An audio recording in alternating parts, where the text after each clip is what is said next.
Hello everyone and welcome to the Topical Hour. Now obviously from the title of the video I'm here to talk about Mortal Kombat. And yeah, let's be real here.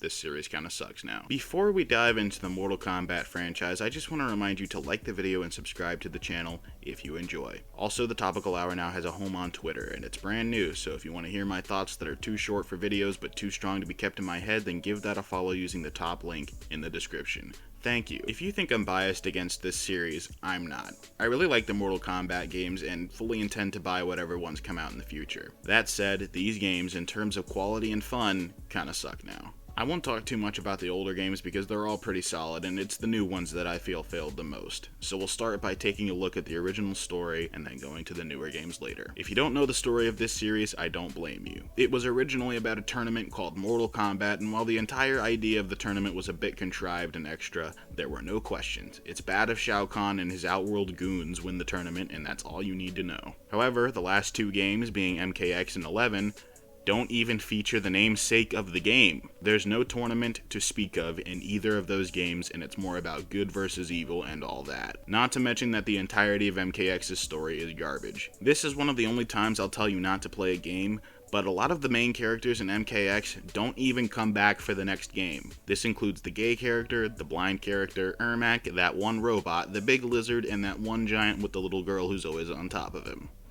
Get your mind out of the gutter. But don't worry, we brought back D'Vorah, who's probably the most disgusting and hated character of all time. So the roster of MKX is pitiful, the story is hot garbage, every single redesign in the game looks awful, except for like Scorpion, I guess. The faction system is fine, albeit pretty bland and boring. So obviously, MKX was a big catalyst to the failure of the franchise. However, does MK11 do anything to combat this? Alright, I'll relax. MK11 is definitely an improvement, but it's still not great. I don't like to criticize this often, but the UI of this game is kind of trash. It takes too long to navigate. If you leave the menu announcer voice on, it constantly interrupts itself. The background is bland, and unless you really nail it, gold is better as an accent color rather than a main color. This game has a ton of black and gold, and it looks kind of boring and bland. Even the maps all have a warm and orange and yellow feeling to them. Even the ones that use colder colors, it's hard to describe, but I don't think I like it. As for the new roster, it's actually pretty impressive. But before we talk about the roster and gameplay, I have to address the story. The game's story is about Kronika, who's a titan trying to restart time and create a perfect world where good and evil are balanced, because her son and daughter, Shinnok and Cetrion, are like paragons of good and evil. So basically, Kronika is micromanaging every single aspect possible of time. The story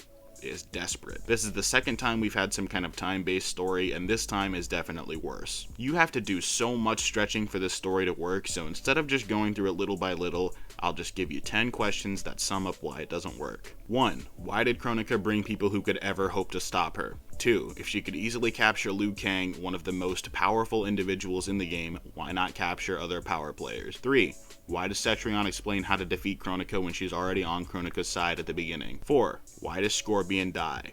No, seriously, there's no reason for Scorpion to die, especially when he's killed by D'Vorah. That's the dumbest thing I've ever heard. 5. This is more of a meta question, but why do the story writers try really hard to put together exciting chapters really early in the story? Like right after the time merger, we play as Liu Kang and Kung Lao, and then we play as Scorpion and Sub-Zero, also really early in the game. It's like they thought we were gonna flip out because we got to play as these characters, when in reality you just have to make up reasons to get these characters in an area where they can fight. 6. Why did Scorpion, right before he died, basically force Sub-Zero to leave him? Okay, I can answer this one. It's so he could be killed by the worst character in the game. 7. Why does past Sonya get mad at Cassie for leaving her behind even though it was clearly necessary? I like the idea of just, yeah, I was covered in stone and rocks because a literal castle was dropped on top of me, but you shouldn't have left me there. I could have made it out. I'll just say this, the explosion was to make your death quicker, Sonya. 8. Why was Sonya Blade voiced by a boxer? No, I mean it. Aside from the fact that her voice acting sucks, why would you even attempt to do that? Imagine asking a voice actor to be a boxer. 9. Why do none of the bad guys ever try to kill any of the good guys aside from Scorpion? If you kill past Johnny Cage or Sonya, you literally get a 2-for-1 sale. 10. Why does Jax Briggs ever side with Kronika? I know that sometimes you have to change a character a tiny bit to make things work, but this is one of the most pure of heart people in the entire story anyway. He claims to do it for his daughter, but then threatens to kill her like 5 minutes later. I kid you not. So yeah, As a time travel story, this game stretches so hard to make it work, and it just doesn't. The most glaring issue, at least to me, is the fact that Kronika brought like the most powerful characters in the franchise back only for them to turn against her. That makes absolutely no sense, and there is no excuse provided. I wouldn't even have minded a really lame excuse like, temporal magic is difficult to control, so I couldn't help but bring back the good guys because they were at war with the people I actually wanted. Yeah, that's the lamest excuse ever,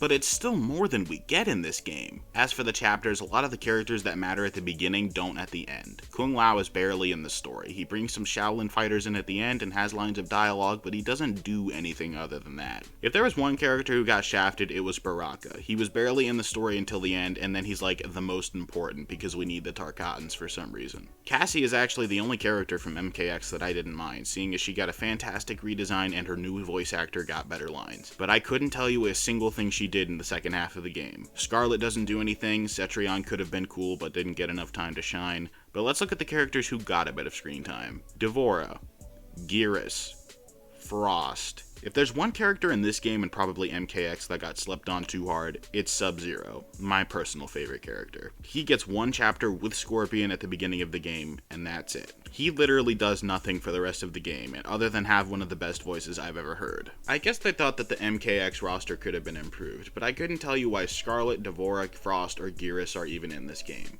And it's not like I'm upset that they're on the roster, but they were forced into the story so unnaturally. But you know what? The story of Mortal Kombat isn't really the main draw, it's the gameplay. So are the changes they made good? Well, sometimes. I think picking your special moves to use is actually pretty cool, however I do wish there was a character level up system. Leveling up gear is probably enough, but I liked it more in Injustice 2 where leveling up the character was the focus. But then again, this game focuses a little bit less on in-game currency and microtransactions, so who could say which system is better. I like the focus on personalizing your character and the fact that you can use any gear you want, barring that you level it up. That's genuinely smart and allows you to use what looks cool in your opinion rather than something that does higher damage. I like that you can pick between the past and future versions of your characters in the skins category. I like that you can unlock intros and fatalities, that's great. I think this game also took a step in the right direction by justifying some of the characters' strength. What I mean by this is giving some weaker characters a new ability or gadget that makes it more probable for them to defeat literal gods. It's also a good way to add new moves. For example, Cassie Cage gets to fight with a drone but also has some of the powers of her father, so that's why she can fight so well. Jax can now heat up his arms by hitting his enemies, which leads to higher damage, or you can shoot the heat at your enemies. Scorpion uses his twin swords more.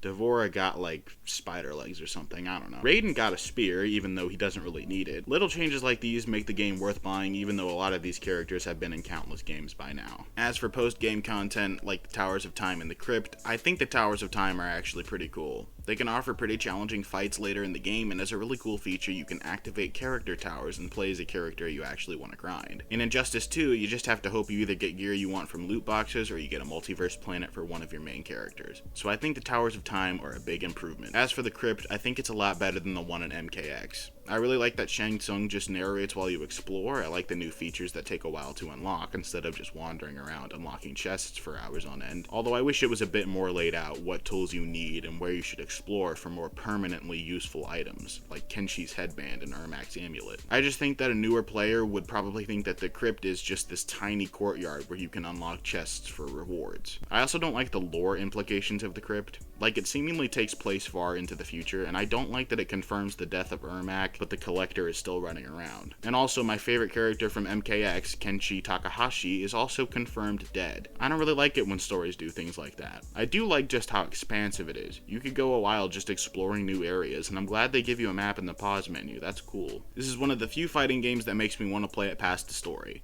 So that's good. Now, I don't know if you've noticed, but I've been praising this game too much. When I say this franchise failed, I'm talking mostly about MKX in its entirety and the story of this game. I genuinely believe in my heart that if there were satisfying answers to the 10 questions that I asked earlier, that this game would be near perfect in terms of story. But yeah, it's not. I also never really talked about the ending, but I don't know if I like it. I think it's a bit cheap to basically just extend the story and make people pay for the ending they already purchased once when buying Aftermath. As for the story of Aftermath, Aftermath, it's very middle of the road. Sindel's character is done pretty dirty. It splits the ending for you to choose, which isn't really that bad, but again, it's weird to make people pay for 2 endings, one of which doesn't matter and isn't even canon. You only get 5 chapters, and we get to play as new characters for the most part, but still. But the Aftermath canon ending highlights why I think this series failed. This is the most thorough reboot of the entire series, and it just tells me that the writers wrote themselves into a corner after killing off most of the characters in the 9th game. And after everyone basically hated all the new characters in MKX, it's easy to understand why they just brought the old characters back. But it just feels so lazy. And I hate using that word when it comes to games because of how much work it takes to make one. And it's kind of funny because almost every single other aspect of the game is top notch. I didn't even mention this, but the game is easily the best looking fighting game since before its release. Every character feels like they had a team of people dedicated to making them work, and the overall look of this game in general is simply fantastic. Even background NPCs during cutscenes in the story had really impressive mocap. But then, the story itself sucks, and even the implications for the next game, story-wise, suck. I doubt they'll even be able to make a truly great story for the rest of the time that Mortal Kombat is in function, just because this game messed things up so badly with its ending. And when I say messed up, I mean restarting time in general. There are so many characters in this franchise, you can't make many new ones without them feeling and playing similar to the old ones. And if you use the old ones and just make their stories different, that's cheap and that comes off as a comic book storyline rather than a big title game. So, like I said in a previous video, I don't like trying to improve stories with different ideas or rewrites. And while I think that there are several ways to improve this story, I definitely don't think it's worth talking about them, seeing as none of these ideas will work on a game that's already ruined its own franchise. I'm also well aware of this game's following, and it's probably the most divided following I've ever seen. It's hard to say just about anything about these games without someone disagreeing, so if you disagree with anything I've said in this video, I'll just see it as a sign that you wish this series didn't fail either. However, the title of this video says why the franchise failed, so I will give a 10-second summary of the movies.